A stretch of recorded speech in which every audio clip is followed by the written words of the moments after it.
In the second week of March 2019, my fiance and I took a trip to LA on vacation. While I was there, I managed to get myself onto my favorite podcast. And a little bit too close to closing time at most of the stores, we managed to take part of the family up to Little Tokyo, an area of town full of Japanese stores and restaurants, such as the famous bookstore Kinokuniya, from which I've purchased many art books at their stalls at Otakon over the years, as well as fashion outlets like Pop Killer, where I got this fucking awesome Totozilla t-shirt, and a really terrible karaoke version.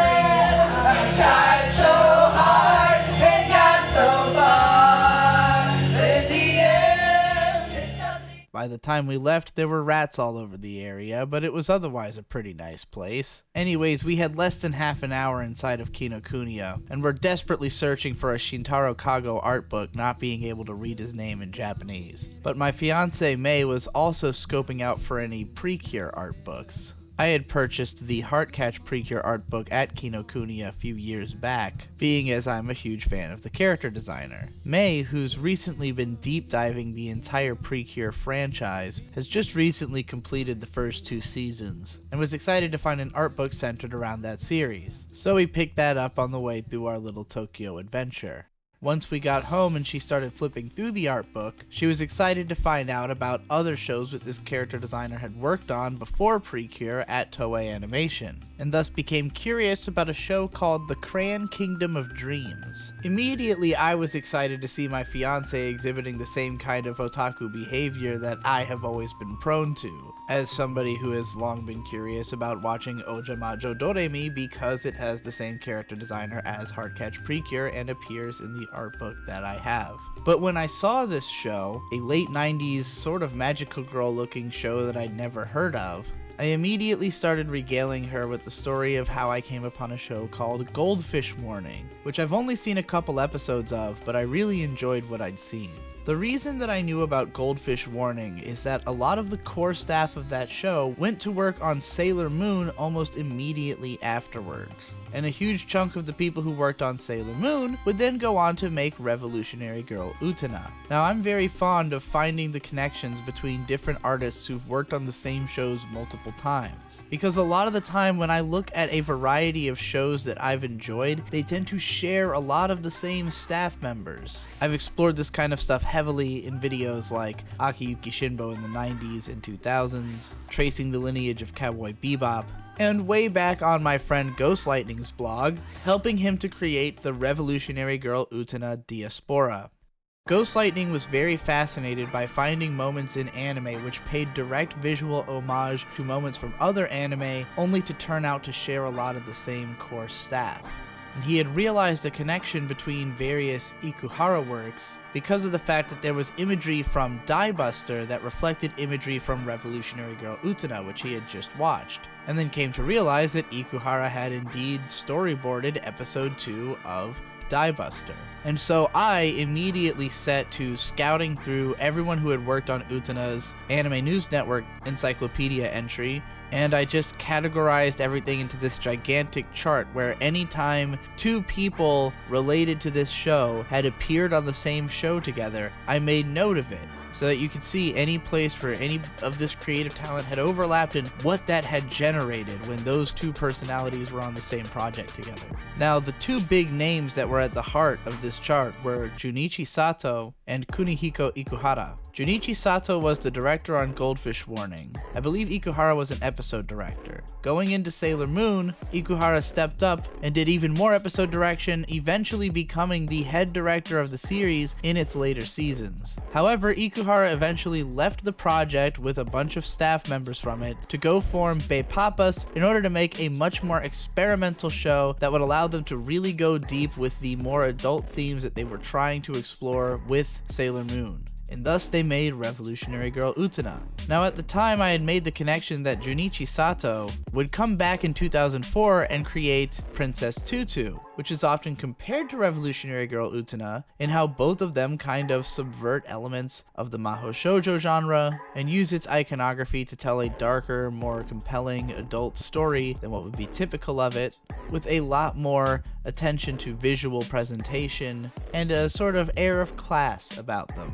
Princess Tutu and Revolutionary Girl Utena both have separate cult followings, but there is a lot of overlap. You see it in the artist alley. Now, aside from these shows, Junichi Sato is a deeply fascinating director who I've been following for a long time, regardless of his involvement with anything related to Revolutionary Girl Utena, and he didn't involve himself in that particular show at all. In many ways, Junichi Sato is like the godfather of the Iyashikei genre. He directed every season of Aria, he's the guy who made Tamayura, he did Amanchu a couple years ago, Umi Monogatari. Both successful and obscure Iyashikei shows, he's done a ton of it. He's also done a ton of kids shows, especially magical girl shows. Besides Goldfish Warning, Sailor Moon, he did Ojamajo Doremi, which itself also has something of a cult following online, and is starting to get talked about more and more in the same kind of circles that celebrate Princess Tutu and Revolutionary Girl Utena, even though it is seen as more of a legitimate children's show.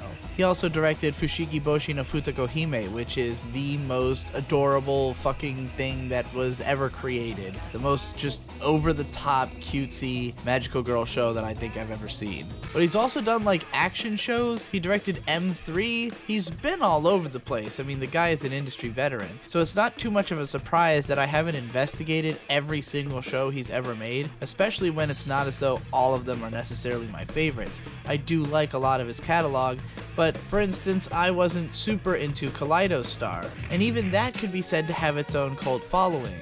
I remember in the early 2000s when anime magazines were always singing that show's praises. Everybody kept playing up the angle that it was a Studio Gonzo show and that they were putting just as much effort into the acrobatic sequences as they would into an action scene in one of their other shows. Yeah, I don't think they were necessarily that impressive or trying to be that action-packed. It was a hard sell, and I don't think it really worked. But nonetheless, the show is beloved by a certain audience, and it's just one more reason that Junichi Sato has a legacy. But strangely enough, the one thing by him that I had never even heard of or known that he worked on was, sure enough, The Crayon Kingdom of Dreams. This one came out in the late 90s. Features a gorgeous color palette, explosively vibrant hand-drawn backgrounds, but with these very cutesy, simplistic character designs that almost don't work on the backgrounds except that they are so expressively animated. And Junichi Sato just has this way of going all in on the emotions of every scene that he shows, and I think that that is the core of his directing style that permeates all the different styles he works in. Whatever the tone of a scene is, he's gonna go all in on that tone. Crayon Kingdom of Dreams feels like a kid's show at times. It's very wacky and upbeat and cutesy and funny, but its main character is kind of a brat, and the central conceit of the show is that she has these 12 bad behaviors that she needs to correct in order to bring her parents back because they get turned to fucking stone in the first episode. And this scene is played in a way that is dramatic enough that you understand that something really terrible has happened, but while maintaining enough of a lighthearted nature that it could still be a kid's show and not be too scary. Now, you may know that Ojamajo Doremi has a reputation for the fact that it tackles somewhat more adult or more serious issues than what most kids shows of its nature will be willing to touch. And while Crayon Kingdom isn't as blatant in its approach, I really think that it nails what a fantastic YouTube video game critic named B-Mask has dubbed the purple feeling. He talked about this feeling that you can get from a lot of older children's cartoons, where strikingly potent messages or really striking imagery can create this sense of sort of fear in your mind as a child that you don't necessarily understand. This sense of witnessing something bigger than yourself. And in the most potent kids shows, they can manage to not scare you away from watching the show, but still give you these feelings that you didn't know you were going to experience as a human being.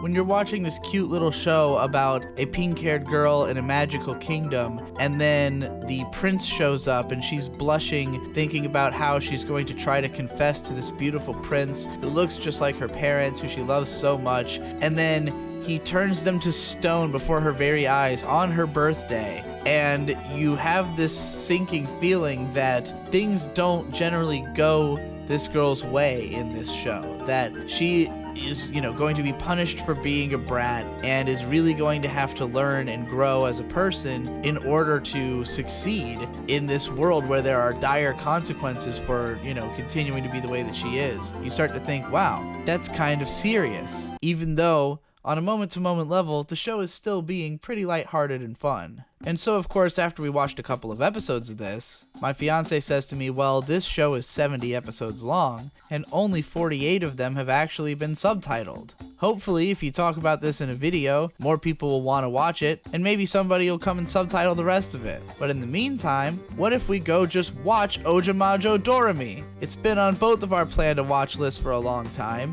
It's also directed by Junichi Sato. It's got the other character designer who I love, and everybody on Twitter talks about it as soon as they watch it. Zen Huxtable's in the middle of going off about how much he loves the character designs. Let's watch Ojamajo Doremi. And I'm like, great, excellent. Ojamajo Doremi is absolutely adorable. It's a ton of fun to watch. It's very similar to the other show, and I would dare say that if you like one, you might like the other, even though I think Ojamajo Doremi is a bit more grounded since it takes place in reality and not in a fantasy world. But it definitely shares that aspect of leaning in really hard to the emotions of each scene, to really letting a sad moment be sad and a hyperactive moment be incredibly hyperactive in a way that reminds me of Kodocha. And right away I was struck by the opening theme, which I absolutely loved. Comes through like an epic power ballad, and I'm absolutely looking forward to hearing it at the start of every episode,